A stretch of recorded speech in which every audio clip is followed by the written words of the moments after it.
Hello everyone, my name is Hassan Salim and I'm a regulated Canadian immigration consultant of Canada and I'm practicing here in Saskatoon, Saskatchewan. Now in this video, we will be talking about the draw that happened on June 8th, 2023 and it included the occupation and demand category and the express entry. So if you want to know more about what happened in this draw, watch this video till the very end so we can dissect all the information from this draw of Saskatchewan.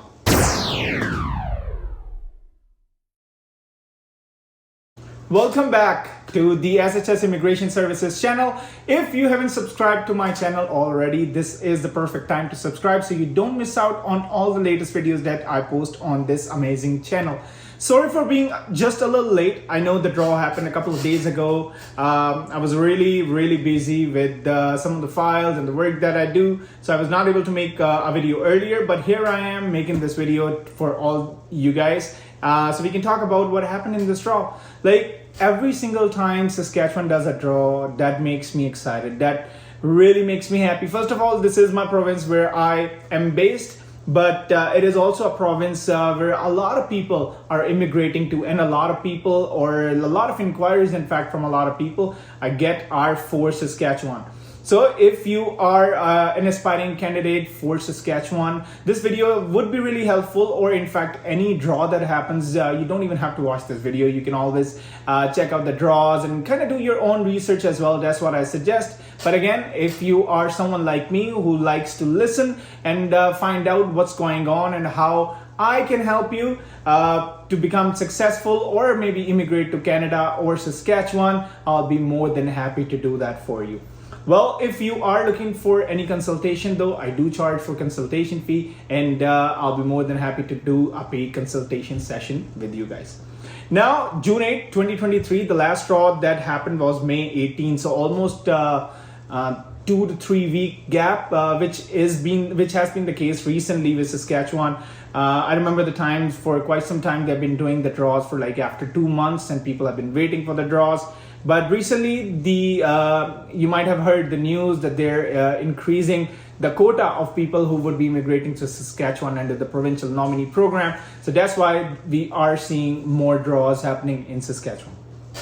Last draw, as I said, happened on May 18th, 2023, and the lowest score of the invited candidates were 67, made with the occupation in demand or the express entry category, which according to me was very low, which is great. We want to see less scores so more people can apply for this program, because I know sometimes you have the education, you have the experience, but it's still tough to get those points in order to become eligible, in order to receive an ITA from a province like Saskatchewan.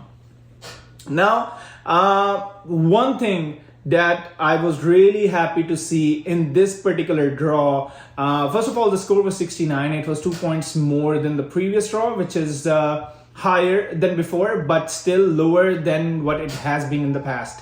Like if we talk about a couple of draws before, it was 82 or in 80s. So we are seeing some trend setting up for the last 2 to 3 draws. It has been in 60s.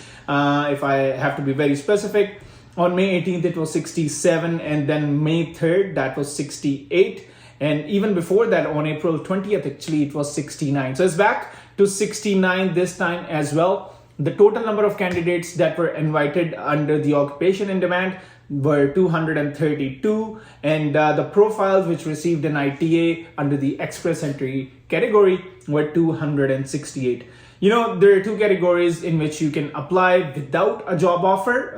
Both of these categories do not require a job offer. I repeat, yes, that's true. That's why many people are looking for Saskatchewan immigration, because there is a big struggle in order to find a job from Canada. So these 2 programs don't require a job offer. The main difference between the 2 is there are a few differences, but if I have to tell one major difference, is that the occupation in demand requires less IELTS score. So anything CLB 4 or above is accepted.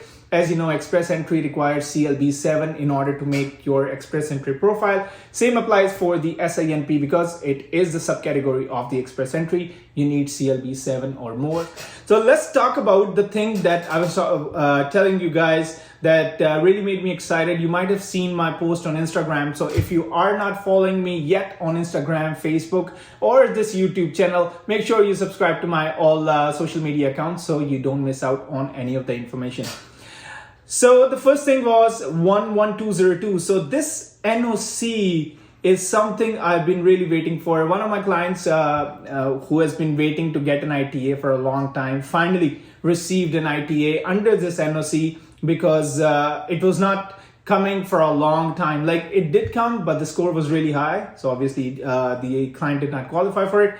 But finally, this NOC 11202. Now, if I talk about this in a little detail, I'll show you many people actually fall under this category if you have applied for SINP, because I know a lot of people have backgrounds in advertising, marketing, public relations. So all those occupations, as long as your education is in the same field, you can qualify for this NOC.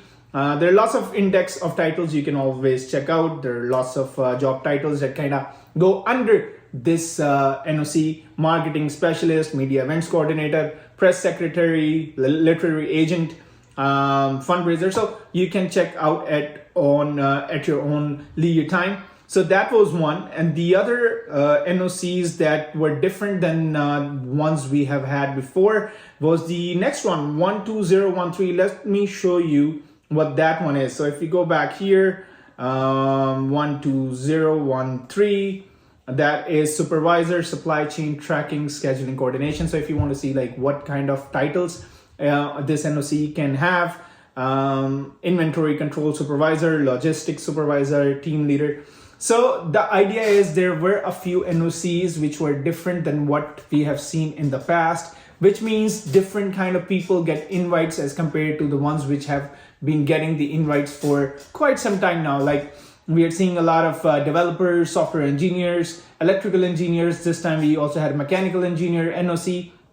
So that is amazing. But remember that if you are getting an invite, make sure your NOC is license free, or if you need a license, you would need to apply for that before. So what happens is, if your NOC requires license, let's say you're an electrical engineer, you received an ITA, that doesn't mean you can just simply go ahead and apply, which you can, but during the processing of your application, they will put your application on hold and ask for the license. And how to go about that, every single occupation, there is a procedure depending on if your occupation or the NOC requires the license or not. So we can talk about it later on, or maybe I'll make another video to go in detail about all APEGs, for example, for the engineering licensing.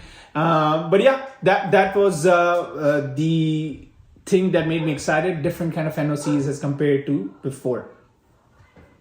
One more thing I want to talk about here is for the SINP Express Entry category. As I said, you need to have an Express Entry profile and you need to have an account on SINP portal where you submit your application once you have received an ITA, and obviously before that, where you express your interest that you are interested in applying for Saskatchewan.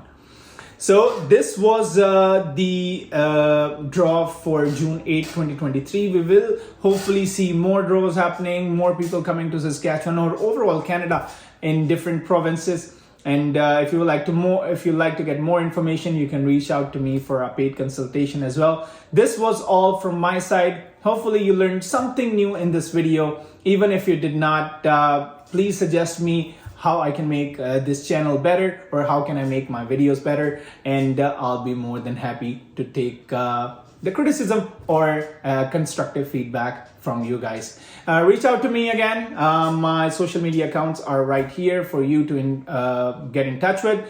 Also, it will be in my description of this video or any video on this channel. Have fun, take care, and hopefully we'll see you on this side, that is in Canada, once you are eligible for any of the programs. So have a good one, take care, and stay safe.